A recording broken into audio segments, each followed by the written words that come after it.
Bilang isang bansa na madalas tamaan ng kalamidad, napakahalaga para sa Pilipinas ang paghahanda sa mga sakuna.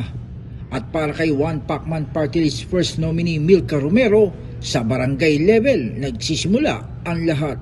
Honorable Congressman Michael Romero, as representative in Congress right now, as One Pacman Party List, and I, as well as Kong Bobby Pacquiao, deeply value the role of our barangays in nation building. You are the frontline responders, the backbone of our communities, and the foundation of our local governance. Your service is crucial in ensuring that every citizen is heard, protected, and empowered. Sa pagtitipon ng Liga ng mga Barangay Region 12 sa SMX Convention Center sa Pasay City kamakailan, ibinilin ni Romero sa mga barangay officials na kaakibat ng hawak nilang titulo ay maayos at tapat na pamumuno. The men and women who wake up every day with a mission to serve, to protect and uplift.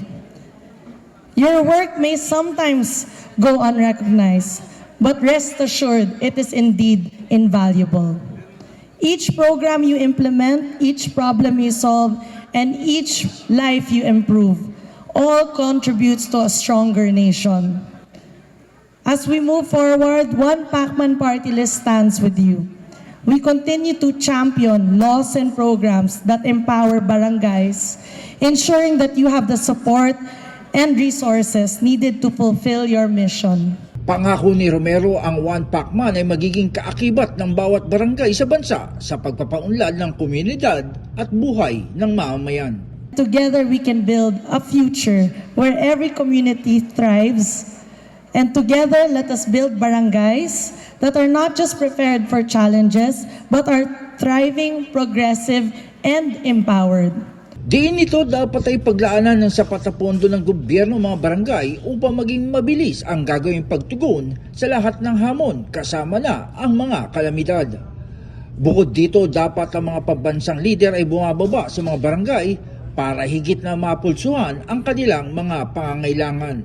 Kailangan tayo as Congress may funding, no? Mas may funds na binibigay to our barangays na makakapag-execute sila ng maayos. Isa na doon ay ang disaster projects. Kami po as nation lawmakers, pero dapat yung galaw po natin ay parang lokal or dapat talagang nagagamit and na-execute po ng ating mga barangay captain to our SK officials, kagawad po. Importante, sila po ang pinaka may alam anong nangyayari sa kanilang mga lugar. At ito rin ang paniniwala ni General Santos City Councilor Alberto Bobby Pacquiao na nagsisilbing punong barangay ng Barangay Labangal at Pangulo ng Association of Barangay Captains sa lungsod.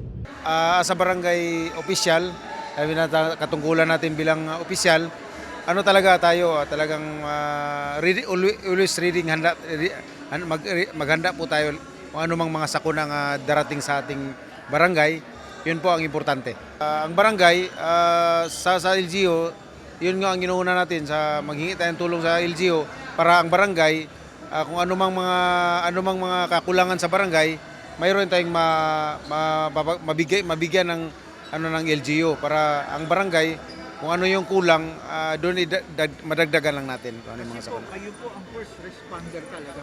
Yes, kami una-una kung anumang mga sa barangay, anumang mga kinakailangan sa barangay, kung mga kulang man, talagang tutulong tayo sa LGU. Jan Escosio, Radyo Inquirer Online. Bayang nagtatanong, mamaya nag-uusisa.